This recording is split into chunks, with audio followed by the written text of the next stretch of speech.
ಸ್ನೇಹಿತರೆ, ನಾವು ಈ ದಿನ ಜುಲೈ 12ರ ಪ್ರಮುಖ ಪ್ರಚಲಿತ ಘಟನೆಗಳನ್ನು ನೋಡೋಣ. ಫಸ್ಟ್ ಒನ್,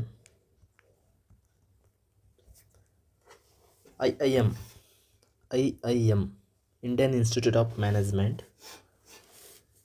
ತನ್ನ ಮೊಟ್ಟಮೊದಲ ಅಂತಾರಾಷ್ಟ್ರೀಯ ಕ್ಯಾಂಪಸ್ಸನ್ನು ಇಂಡೋನೇಷ್ಯಾದ ಮಲಾಂಗ್ನಲ್ಲಿರುವ ಸಿಂಗಸಾರಿ ವಿಶೇಷ ಆರ್ಥಿಕ ವಲಯದಲ್ಲಿ ಸ್ಥಾಪಿಸಲು ಇಂಡೋನೇಷ್ಯಾ ಸಂಸ್ಥೆಯೊಂದಿಗೆ ಒಪ್ಪಂದ ಮಾಡಿಕೊಂಡಿದೆ. ಎಲ್ಲಿ ಸ್ಥಾಪಿಸಬೇಕಂತ? ಇಂಡೋನೇಷ್ಯಾದ ಮಲಾಂಗ್ನಲ್ಲಿರುವ ಸಿಂಗಸಾರಿ ವಿಶೇಷ ಆರ್ಥಿಕ ವಲಯ. ಇಂಡೋನೇಷ್ಯಾದ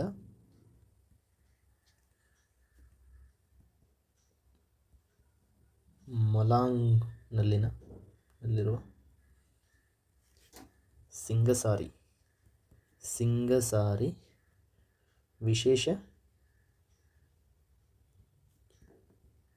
ಆರ್ಥಿಕ ವಲಯ.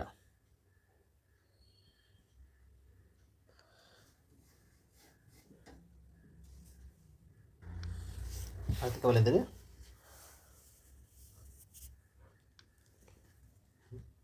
ಮೊದಲ ಅಂತಾರಾಷ್ಟ್ರೀಯ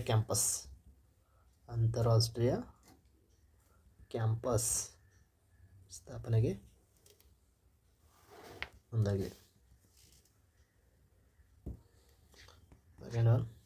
ನಿಮ್ಹಾನ್ಸ್, ಬೆಂಗಳೂರಿನ ಪ್ರತಿಷ್ಠಿತ ನಿಮ್ಹಾನ್ಸ್ ಸಂಸ್ಥೆಯು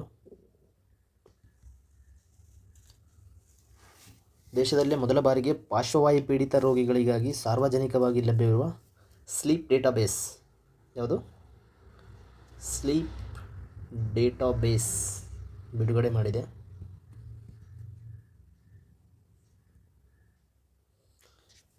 ಇದರಿಂದ ಏನು ಯೂಸ್ ಆಗುತ್ತೆ ಅಂದರೆ, ನಿದ್ರೆಯ ಅಸ್ವಸ್ಥತೆಗಳು ಮತ್ತು ಪಾರ್ಶ್ವವಾಯು ಗುಣಮುಖವಾಗುವಿಕೆಯ ನಡುವಿನ ಸಂಶೋಧನೆಗೆ ಸಹಾಯಕವಾಗಿದೆ.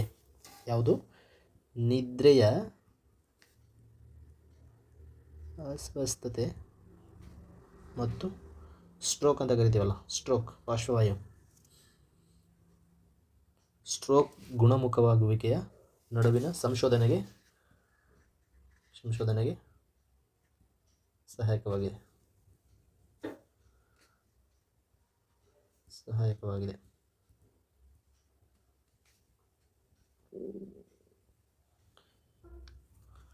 ಭಾರತದ ಅತಿದೊಡ್ಡ ಖಾಸಗಿ ಭೂವೀಕ್ಷಣಾ ಉಪಗ್ರಹ ಮಿಷನ್ ದೃಷ್ಟಿಯು ಸೌರ ಭೂಕಾಂತೀಯ ಬಿರುಗಾಳಿಯಿಂದ ಸಂಪರ್ಕ ಕಳೆದುಕೊಂಡಿದೆ. ಏನದು? ಭಾರತದ ಅತಿದೊಡ್ಡ ಖಾಸಗಿ ಭೂವೀಕ್ಷಣಾ ಉಪಗ್ರಹ ಯಾವುದು? ಮಿಷನ್ ದೃಷ್ಟಿ.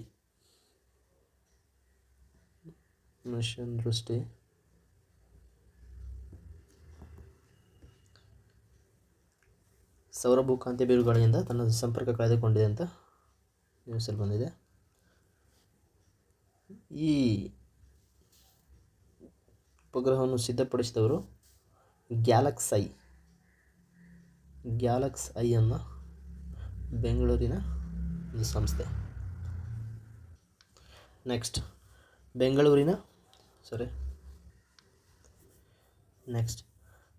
ಪ್ರಧಾನಿ ಮೋದಿಯವರಿಗೆ ಇಂಡೋನೇಷ್ಯಾದ ಅತ್ಯುನ್ನತ ನಾಗರಿಕ ಪ್ರಶಸ್ತಿ ನೀಡಿ ಗೌರವಿಸಲಾಗಿದೆ. ಇಂಡೋನೇಷ್ಯಾದ ಅತ್ಯುನ್ನತ ನಾಗರಿಕ ಪ್ರಶಸ್ತಿ ಯಾವುದಂದರೆ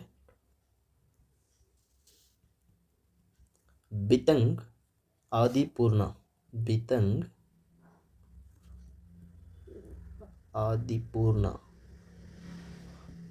ಆದಿಪೂರ್ಣ ಎಂಬ ಇಂಡೋನೇಷ್ಯಾದ ಅತ್ಯುನ್ನತ ನಾಗರಿಕ ಪ್ರಶಸ್ತಿಯನ್ನು ನರೇಂದ್ರ ಮೋದಿಯವರಿಗೆ ನೀಡಿ ಗೌರವಿಸಲಾಗಿದೆ.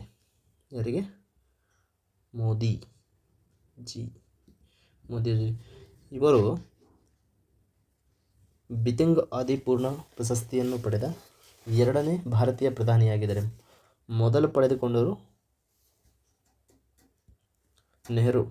ನೆಹರೂಜಿ ಪಡ್ಕೊಂಡಿರ್ತಾರೆ. ನೆಕ್ಸ್ಟ್ ಇವಾಗ ಮೋದಿಜಿಯವರಿಗೆ ನೀಡಿ ಗೌರವಿಸಲಾಗಿದೆ. ನೆಕ್ಸ್ಟ್ ಮೂರನೇ, ಭಾರತ ಆಸ್ಟ್ರೇಲಿಯಾ ವಾರ್ಷಿಕ ನಾಯಕರ ಶೃಂಗಸಭೆ.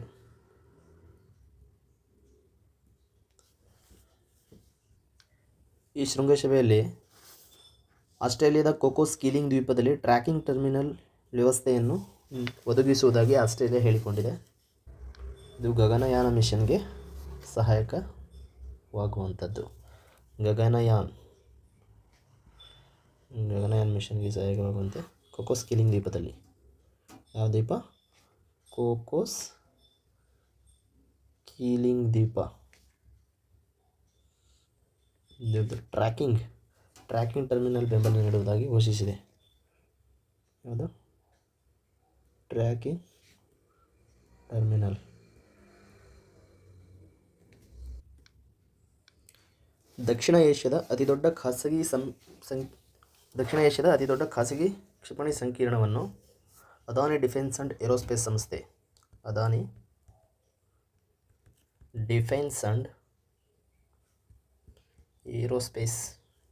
ಏರೋಸ್ಪೇಸ್ ಸಂಸ್ಥೆ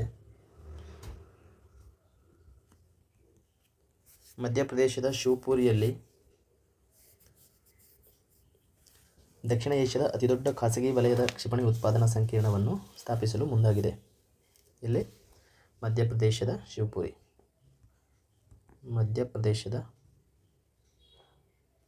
ಶಿವಪುರಿಯಲ್ಲಿ ನೋಡಿ. ಅದಾನಿ ಗ್ರೂಪ್ಸ್ನವರು ಸುಮಾರು 2500 ಕೋಟಿ ರು ವೆಚ್ಚದಲ್ಲಿ ಇದನ್ನು ಅಭಿವೃದ್ಧಿಪಡಿಸ್ತಿದ್ದಾರೆ.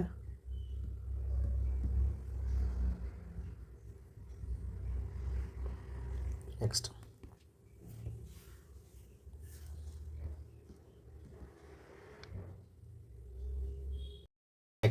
Salt smart algal liquid tree ಎಂಬ ತಂತ್ರಜ್ಞಾನವನ್ನು CSIR ಮತ್ತು CIMER ಸಂಸ್ಥೆಯೊಂದಿಗೆ ರೂಪಿಸಲಾಗಿದ್ದು, ಇದು ನಗರ ಪ್ರದೇಶಗಳಲ್ಲಿ ವಾಯು ಮಾಲಿನ್ಯವನ್ನು ಕಡಿಮೆ ಮಾಡಲು ಮತ್ತು ಕಾರ್ಬನ್ ಡೈಆಕ್ಸೈಡ್ ಹೀರಿಕೊಳ್ಳಲು ಮೈಕ್ರೋ ಆಲ್ಗೆ ಅಂದರೆ ಸೂಕ್ಷ್ಮ ಪಾಚಿ ಬಳಸುವ ಮೊಬೈಲ್ ತಂತ್ರಜ್ಞಾನ ಸ್ಮಾರ್ಟ್ ಆಲ್ಗಲ್ ಲಿಕ್ವಿಡ್ ಟ್ರೀಯನ್ನು ಅಭಿವೃದ್ಧಿಪಡಿಸಿದೆ. ಇದೊಂದು ಮೊಬೈಲ್ ತಂತ್ರಜ್ಞಾನವಾಗಿದೆ.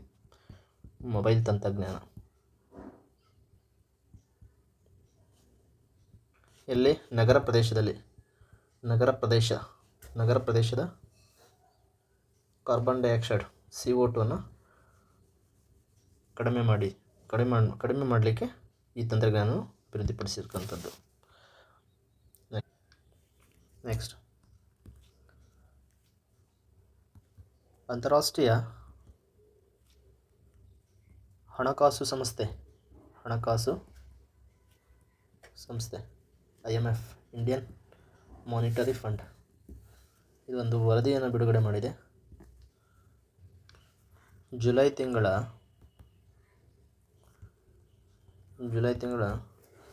ವರ್ಲ್ಡ್ ಎಕನಾಮಿಕ್ ಔಟ್ಲುಕ್ ವರದಿಯಲ್ಲಿ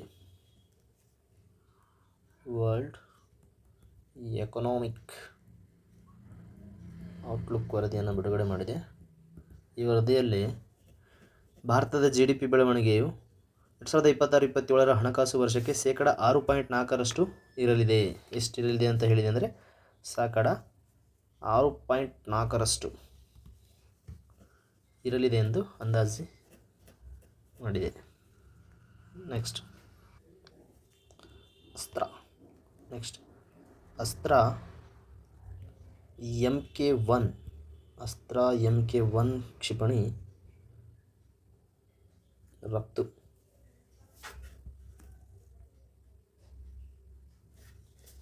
ಭಾರತವು ಸಂಪೂರ್ಣ ಸ್ವದೇಶಿ ತಂತ್ರಜ್ಞಾನದಲ್ಲಿ ಅಭಿವೃದ್ಧಿಪಡಿಸಿದ ಬಿಯಾಂಡ್ ವಿಜುವಲ್ ರೇಂಜ್ ಗಾಳಿಯಿಂದ ಗಾಳಿಗೆ ಚಿಮ್ಮುವ ಅಸ್ತ್ರ MK1 ಕ್ಷಿಪಣಿಯನ್ನು ತನ್ನ ಮಿತ್ರ ರಾಷ್ಟ್ರಗಳಿಗೆ ರಫ್ತು ಮಾಡಲು ಒಪ್ಪಂದ ಮಾಡಿಕೊಂಡಿದೆ.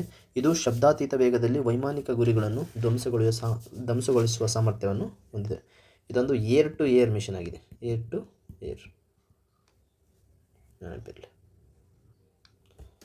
Aero India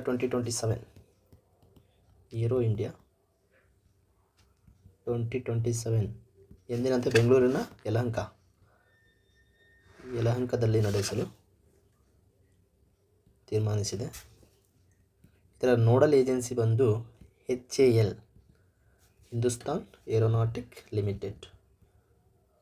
Hindustan aeronautic limited.